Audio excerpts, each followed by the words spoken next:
got to take these little oil coolers off, which are held in this plastic housing.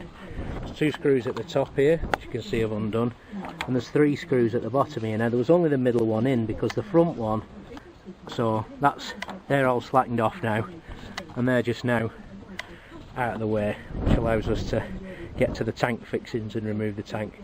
So I'm just going to go and take them off on the other side. In order to get the tank off, the tank's held by, I don't know if you can see, a couple of bobbins at the front.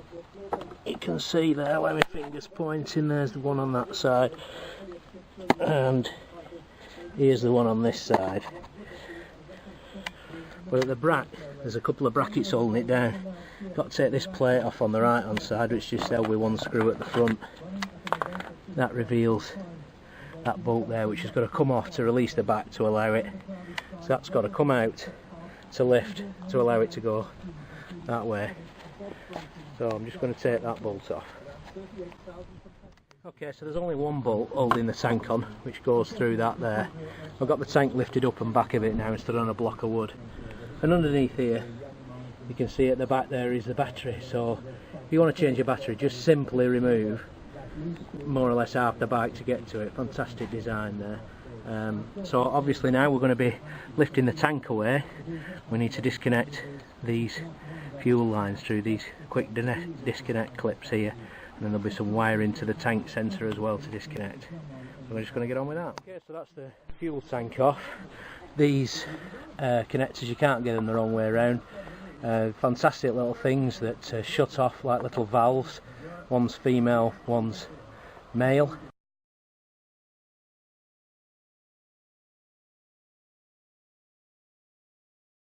The only thing I didn't mention was these 2 drain and breather tubes.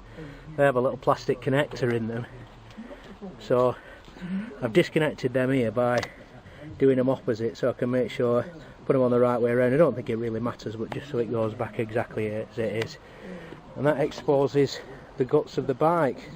So here you can see the battery, and here a fantastic compartment for smuggling Class A drugs. That's definitely one to use in the future.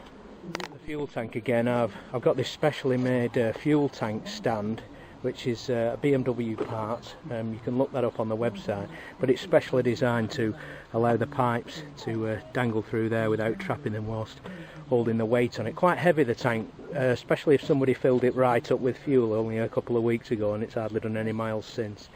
But there you can see those bobbins at the front, well, the channels for the bobbins, and those are the bobbins themselves, 1 on each side. So apart from this bolt here, which goes through the stay, and those 2 on there, that's all that holds it on. Okay, one thing I forgot, there's supposedly a little bit of a cheat where you can check how worn the clutch centre plate is on the splines, or how long the splines are, by taking the starter off, fastening the clutch tight shut with a cable tie, so the clutch is effectively pressed, and then through the starter hole you can have a little bit of a wiggle of the plate and see how much movement there is. So battery disconnected, safety always on my mind. Set this little cover off, it's only held on with this 1 screw, and this little Peter Powell, this dowel goes in there, and then I'm just going to disconnect the wiring off the starter, unbolt this, and then have a butcher's and see whether it's right. We're going to try and do this clutch check thing, so you can see cable tie around the clutch lever on there. It's in first gear, not that it makes much difference because back wheel's off the ground anyway. There's no play whatsoever in this clutch. As soon as I turn it, 0.5 millimetre either way, 0.5 millimetre, and it's not turning the splines. Try and move it any more than that and it's turning the splines. So you can see the bit of the boss there. I'm wiggling it, but it's hardly moving the shaft. I would say there was no play whatsoever in that. Air filter, dead easy. Just take this connector off to the air temperature sensor. And that disconnect, that's the diagnostic plug there. Pull them out of the way. These 2 screws, just lift that out. That relieves the air filter. The snorkel, there's this bolt here, just undo that. Lift him snorkel out. And there's the filter. And this is the air box. I'm going to take all this air box out. The lambda sensor, which you can actually see better from the other side, has got this wire leading from it. Obviously, it comes all the way up here, all the way up here, all the way up here to this connector here, behind these cable ties. So we'll just work them off, and then just got to disconnect that. So I've taken the exhaust off now, taking the whole thing off, so I've disconnected this clamp, same on the other side. There's the lambda sensor, I was trying to show you earlier with the wire coming off it. There's this mounting too, which has a bolt in from either side. This one was actually knackered, I've had to chisel it out. And there's one on the other side too. And then there's this bolt here that holds the silencer on. Take this out and then thrust the whole thing back. Good to get a screwdriver in between there, and that bracket on the middle gave me some purchase. And then grabbing hold of the silencer, wiggling up and down, whilst at the same time pulling the whole thing backwards. Easy enough to come off, might be a bit of a struggle to go back on, but that's the exhaust off. This is a tricky one. This top bolt that goes through this part of the frame, this part of the foot peg, goes into this tube thing here. And that rotates, so you've got to hold it with a spanner. Fortunately there's a flat on it, but because of the different types of metal, that tube must be some kind of alloy. It's absolutely solid, so just struggling to get that out at the moment. Right, that's alright, got that out, left that tube in there, got these bolts out, just totally bone dry going into that alloy there. And then these two bottom bolts that just hold the foot peg, I've just left that one dangle. And then same on the other side, just two there. That's the old thing with the brake. That's the master cylinder for the, sorry, the reservoir for the rear brake.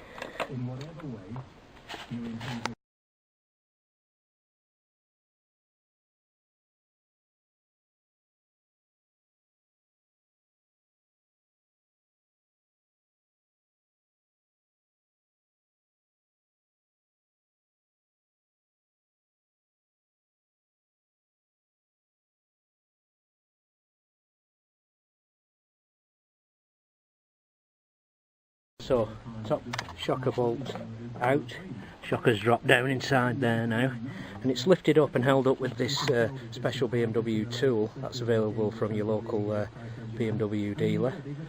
We've got this disconnected from here. We've got two wires that come up here from this assembly, one's going back to the rear wheel and one's going to the other. They're just connected to some cable connectors here and cable tied to the frame.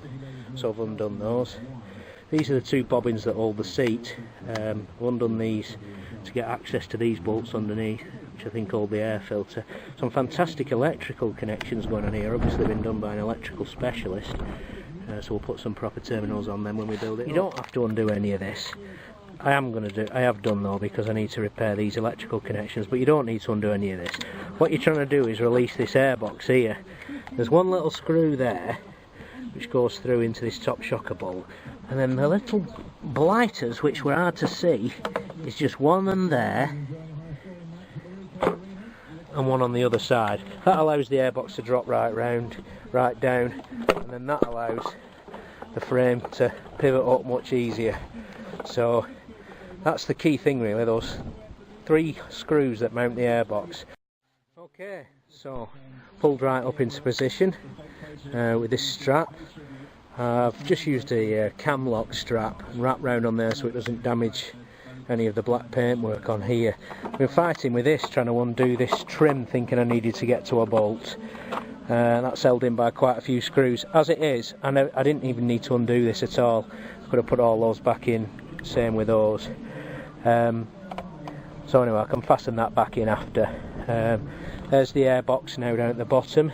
So as I say, cam lock strap here, don't use a ratchet, because the trouble with ratchet is you can step in it if you're not careful. Down here you can see the airbox is now loose. This pipe here has the factory fitted clip on it, so I'll have to replace with a Jubilee clip. Just lifting these pipes out of the way. You can see the shocker there. I'll be taking that off by the bottom bolt in a minute, but you can see the airbox is effectively quite loose now. This, somebody's already put a bleed nipple in there, so that just sticks up inside this thing here, inside the frame. It's like a little piece of plastic there. A little piece of rubber tube that it goes inside, just to hold it in position. This, I've just left it hanging on its own weight of the brake hose there. There's no weight in this, so it's not going to strain anything there. These are extracted back. Okay, so I'm going to get this airbox out of the way, just lift the shocker off by undoing the bottom bolt out of the way, and then we're nearly there. Shocker off, airbox off. You see, you've got absolutely bags of room here now. So it's got some wiring connectors to do. I think this is the neutral switch here wire that goes up to this pink connector here. I'll just have to cut that block connector off. That's the pipe down onto the clutch slave cylinder. These wires here which go to the side stand switch, and that one, which I think is oil level sensor or something. And hopefully just be able to pull them out of the way, and we'll pull it back. There's that steel tube where the bolts were released out, so I'm going to clean those bolts up, put some grease on those. Slave cylinder off now, got it here dangling out of the way, just 3 bolts to hold that on, just screw it back in so I can remember where they've gone. Looks all pretty good in there, looks all pretty good in there. Push rod, bit of oil on the end of there, looks good, looking good.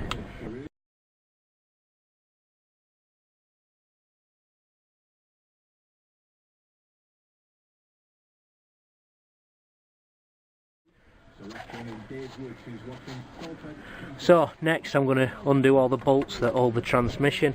I've got the BMW special tool under the back wheel. I'll get a French friend of mine, Jacques. Jacques' going to go under there and help me pull it all back in a minute. So I'm going to slacken the ringer bolts that hold the gearbox on now, transmission on, and then fertle it all back. All the bolts are out round the bell housing. 3 on this side, bottom and round.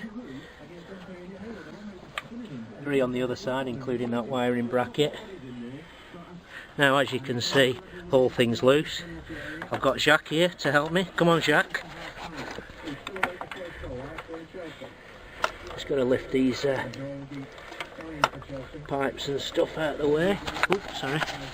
Let me try and do that a little bit better. It's quite hard one-handed. We're going back a little bit now, as you can see.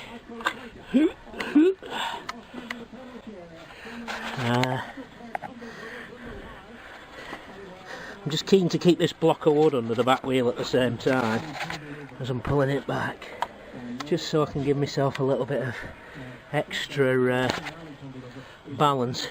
So it's quite heavy, all this lot together. Quite a lot of metal in there. Okay, so we're under there.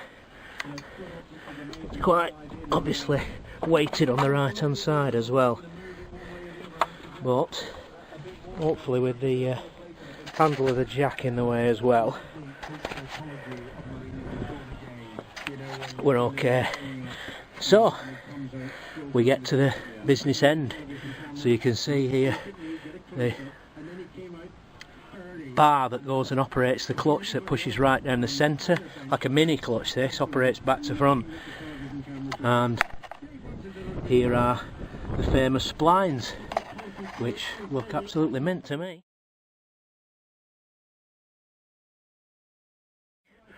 Anyway, I'm going to coax this back a little bit further so we can get some better lighting on the subject. I mean, it's mint. There's not the slightest bit of wear on there, as I can see on the individual teeth. Clutch. It's all good there.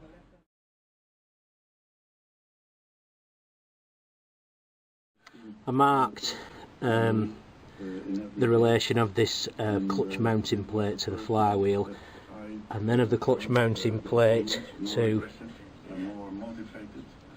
the back part of the pressure plate. That is the actual diaphragm. All seems okay, no fingers broken. Clutch There's little bits of high spots on there, but only what you'd expect. Plenty of life left on there. I don't know if you can see, you're looking at the distance between the rivet head and the liner. There's plenty there, but no point putting an old clutch back while we've got it out. So okay, so we're all cleaned up now, spline's cleaned up.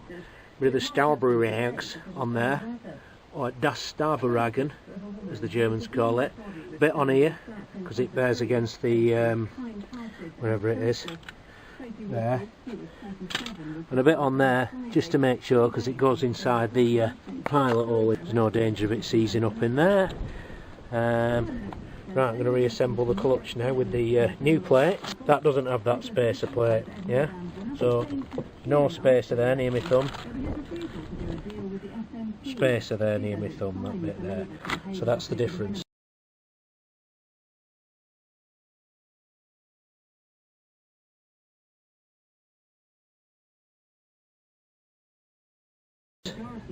Okay, so I'm going to assemble it all and then stick it back in place. So about the best I can do is use the clutch operating rod as my aligning tool, because that goes right through the diaphragm spring and into the end of the crank, and then just kind of using the Reckitt thigh or the optical alignment gauge to line it up and just look at my gap either side of there and looking how much of the plate is showing there and showing there and showing there.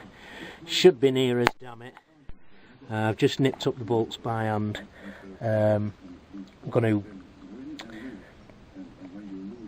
nip those up to the proper torque now, 18 Newton meters. So I couldn't film you doing this because I was doing it with both hands, but basically balanced on the trolley jack, BMW special tool under the back tyre to try and keep it level, just tilted it about a little bit and gradually circled it up. So we're actually on the dowels now, so there's about an 1/8 of an inch gap all around now. Good tip for pulling this gearbox or any gearbox up on anything: never pull it up on the bolts. If you've got to pull it up on the bolts, there's something wrong, there's something trapped. There could be a cable, there could be a bracket or whatever. So wherever you can, you try and get it up against and get it mating before you put any bolts in. So that's what I'm going to do now. Clutch rods there, that's going in and out fine. I'm just leaving it back out there for a minute. So yeah, I'm just going to gently tap the casing back up with a rawhide, move them up, move them out, move them in, move them out, rawhide, mallet, and then that'll bring it up to the mating surface, and then we can put the bolts back in.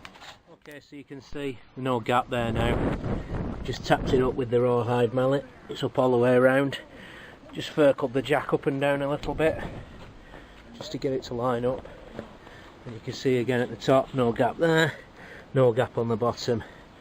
So these are my bolts in order. That's the bottom one, the middle one, the top one. Little bit of 3-in-1 on the bolt threads. Bit of lubrication on the bolt threads, never did anyone any harm. That one in the bottom. This one with the bracket on is a bit of a pig really, because you can't get your Allen key socket in the end when you're doing it, unless you've got a long Allen key like I have.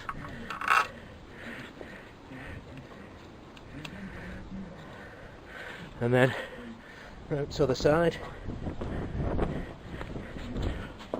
same thing. Just going to put some bolts on these, bottom one, middle one, top one. Starter bolts are here. That's the bolt for the shocker.